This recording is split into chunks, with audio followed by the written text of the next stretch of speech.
To the channel friends, स्वागत है आप सभी का यहाँ पे एक इम्पॉर्टेंट अपडेशन पोस्ट में.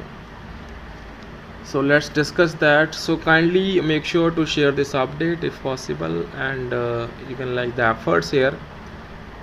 So injustice that is being done to the pensioners in the banking industries who retired after November 12, 2012. Supreme Court upheld the definition of pay as per the Bank Employees Pension Regulations 1995 for calculation of pension. In the judgment pronounced on 13th of February 2018, White Canara Bank versus Savitri Benu Gopal.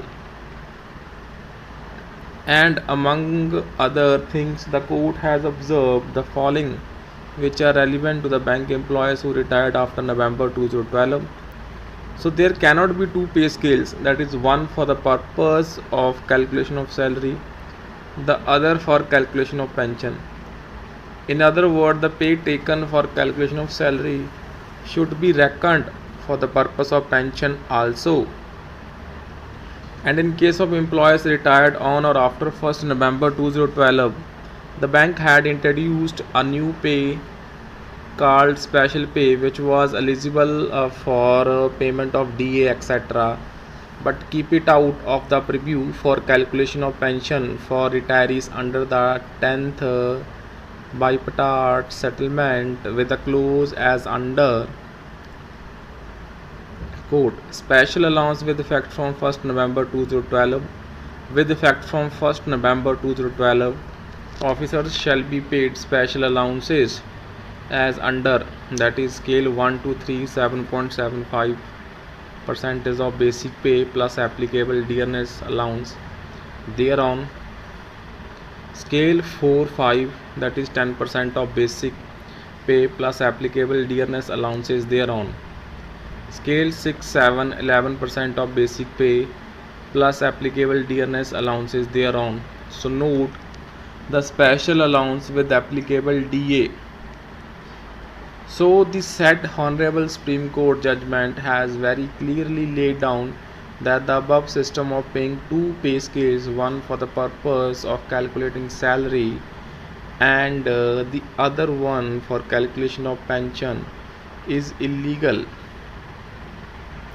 The special allowance, which was carved out of the basic pay portion and given a new nomenclature with intention to deprive the actual pension benefit of pensioners, so with a view to manage the cost agreed upon and benefit only the existing staff, and the 10th bipartite settlement signed between the unions and IBA through the above said new allowance, which was a part of basic pay for calculation of salary, did not find a place for calculation of pension. Thereby the banks, in agreement with IBA, had two separate set of calculations for salary and pension. So now the Honourable Supreme Court has held that there cannot be two separate calculations for salary and pension. The banks have to include the new allowance paid.